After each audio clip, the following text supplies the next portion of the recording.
Mga kabida, isang magandang oras sa lahat at welcome po sa aking channel. Eto po, magandang pag-usapan po, ito kong paliwanag po mga kabida, justification ni Senator Erwin Tulfo po, patungkol po sa kanyang controversial statement po, na sometimes we have to bend the law in order to please the people. Na umani po ng sangkatutak po na batikos po mga kabida mula sa iba't ibang bahagi po ng lipunan.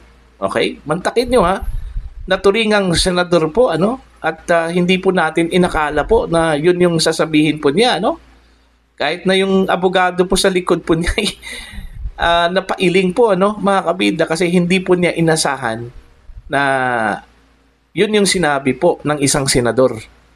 Okay? Na kaya ho niyang i-bend ang batas in order to please the people, mga kabida. Meron po siyang justification ho dito, Pinaliwanag po niya, mga kabida, itong kanyang pagkasabi po, hindi raw ibig sabihin na suwayin daw niya yung batas, mga kabida. Eto, pakinggan muna natin, At ikukurtisi lang po natin ito, sa 1PH, mga kabida. Narito po. Limpat na pera, ibalik pa rin sa condition.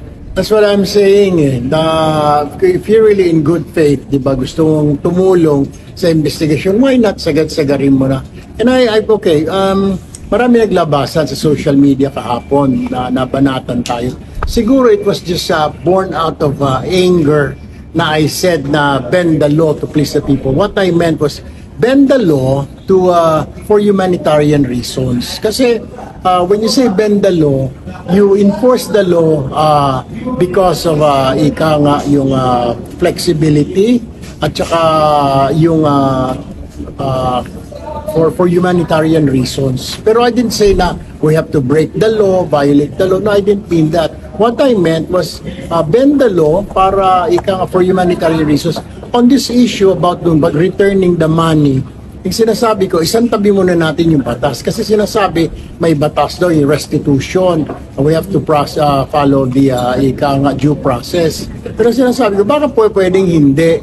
Idiretso nila kung talagang kagaya nga sinasabi ni Secretary Remulla, baka yung voluntary nila isurrender, hindi na tayo dadaan sa korte.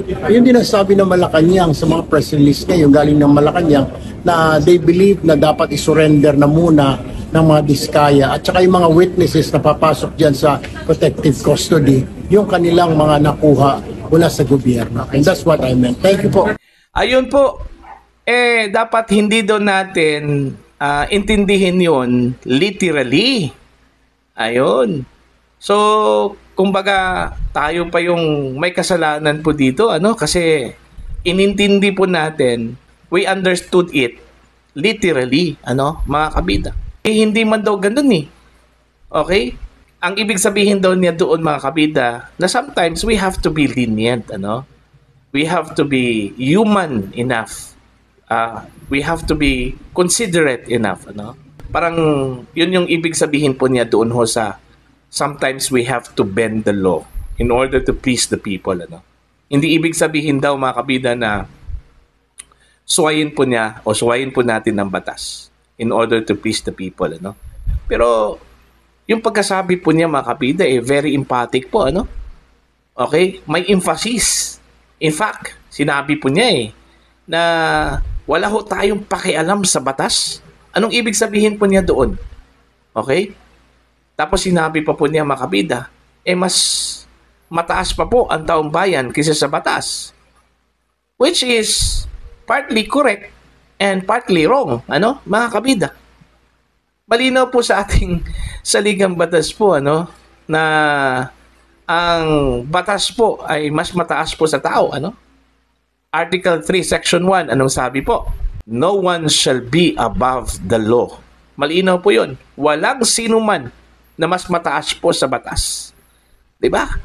So doon pa lang, mas mataas po ang batas kaysa sa tao po, Although, alam po natin, the same constitution, nagsabi na the sovereignty resides in the people and all government authority emanates from them. Kasi po, nanggaling yung kapangyarihan po sa taong bayan, mga kabida. Ngunit, binigay po ito sa mga leaders para meron pong otoridad, mga kabida, no? To craft laws, to implement laws, ganun po yun. Okay? Kasi pag wala hong leaders, wala hong magtitimon po, mga kabida, ang mangyayari po dyan is chaotic po, magkakagulo po talaga, mga kabida, kung walang leader. Alright? Kagaya ho ng isang pamilya, pag wala hong padre de pamilya po, mga kabida, wala hong ilaw ng tahanan, puro lang po mga anak, iba't ibang gagawin po niyan, mga kabida, wala hong direksyon. Okay? Unlike, kung meron pong magtitimon, meron pong leader, okay, sila yung magpapatupad po sa mga batas po natin, mga kabida. At yung mga batas po na iyon, dapat susundin po natin yon. Regardless kung tayo po ay taumbayan o di kaya mga leaders, mga kabida. Diba? Partly, tama si Senator Erwin, na mas mataas po ang tao, but partly, mali si Senator Erwin po, mga kabida. Okay? Ako, duda ko dito, ano na lang yun niya. Kumbaga, justification na lang po yun, Pero ang totoo po dyan, mga kabida, emphatic yung pagkasabi po niya, Kumbaga, yun talaga yung intention po niya, mga kabida.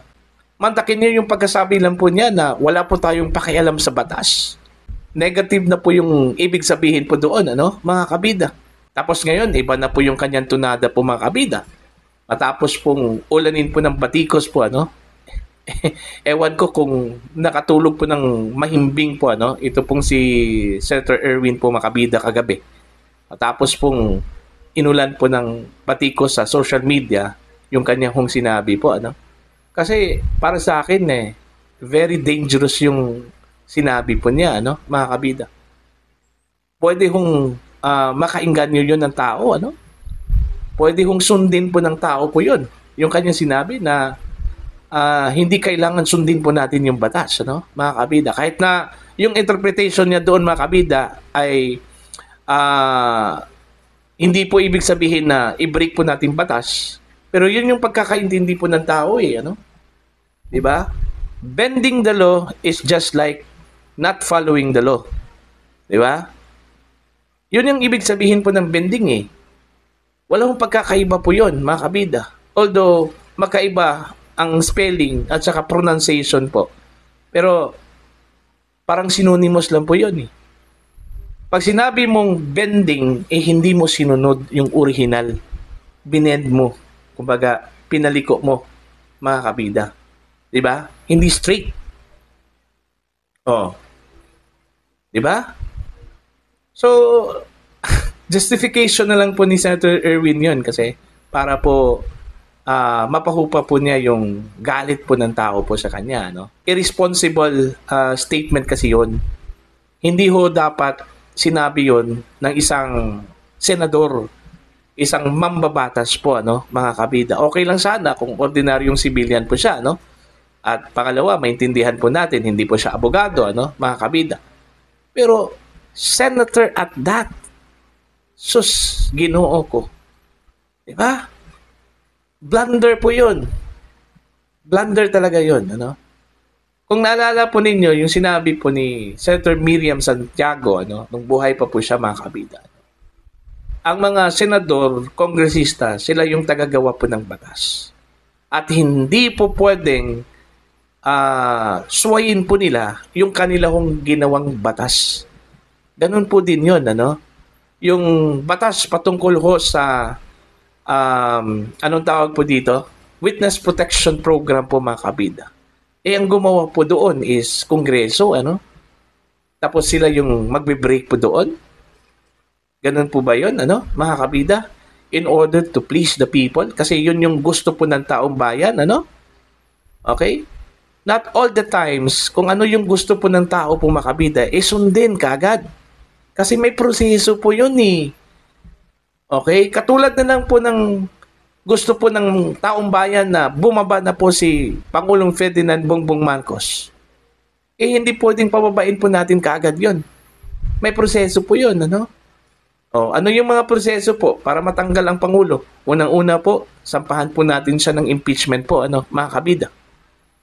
Yun lang yung tanging paraan po para matanggal ang Pangulo kung ayaw po niyang bumaba po ng kusang loob po, ano, mga kabida. So may proseso yun. Hindi po bara-bara na pag sinabi po ng taong bayan na bumaba ka na sa pwesto, kagad-kagad bumaba ka na sa pwesto, ano, mga kabida. Di ba? Yun yung ibig sabihin ko po na sometimes kung ano yung gusto po ng tao ay hindi po maaring susundin kagad. May proseso yun. Okay? So, yung sinabi po ni Senator Erwin na yun kasi yung kagustuhan po ng tao na isauli po yun eh. Okay lang po yun. Kung kusang loob po mga kabida, no? Ng mga diskaya na isauli po yung pera na sinasabi kong ninakaw daw nila, no? Mga kabida, mula sa mga proyekto po ng gobyerno na nakuha po nila, ano po, mga kabida. Okay? Pero yung gusto po nilang pumasok po sa Witness Protection Program, subalit hindi ho pwede kasi kailangan po nilang ibalik yung pera. Hindi na po yun voluntary, ano? May kapalit na po yun. Alright? At saka wala naman po sinabi po sa batas po makabida, no? Na kabilang po yung provision po makabida na kailangan pong ibalik muna ang pera bago ka ipasok sa Witness Protection Program. See? In-explain na po yan ni Attorney Ferdy Topacio po, ano? Ang malinaw lang po doon makabida, unang-una po, ikaw yung least guilty. Pinaka maliit na partisipasyon po sa isang krimen. Hindi ikaw yung pinaka most guilty po mga kabida, no? At saka pangalawa, kailangan po yung testimonya mo. Okay? Yung pagwi-witness mo kasi pag hindi ka magwi-witness po mga kabida, malamang po mabasura po yung kaso. Matalo yung kaso. Nakalimutan ko lang kung ano yung term tawag po diyan, ano, mga kabida, ano po. Basta yun yung buod po doon ho sa provision na yon. At wala ho sa batas mga kabida na sinasabi pong kailangan munang ibalik kung ano po yung nawala o ninakaw po ng isang tao po mga kabida bago po siya ipasok po sa Witness Protection Program, ano. Alright? So, yun po mga kabida, no? Doon po sa justification po ni Senator Erwin, malinaw po na justification na lang po niya yun mga kabida. Pero ang totoo po doon, based po sa understanding po ng mga taong nakarinig at nakita po nila yung sinabi po at pagkasabi po ni Senator Erwin Tulfo, ano? Yung intention talaga is you have to bend the law in order to please the people. Kailangan mong hindi mo sundin ang batas. Kailangan mong i-bend ang batas para po bigyan po ng konsiderasyon po mga kabida. Remember, mayroon pong kataga po mga kabida sa batas, ano? The law may be harsh, but it is the law. Dura lex, sed lex. Ano po? Okay? Para po sa inyo, ano po ang inyong opinion at pananaw ko dito mga kabida, no? You can comment down. Sa mga hindi pa po subscribers sa aking channel, please subscribe. Just click the subscribe button, click the notification bell, click all para updated po kayong mga kabida sa aking mga uploads. Maraming salamat po sa inyong lahat.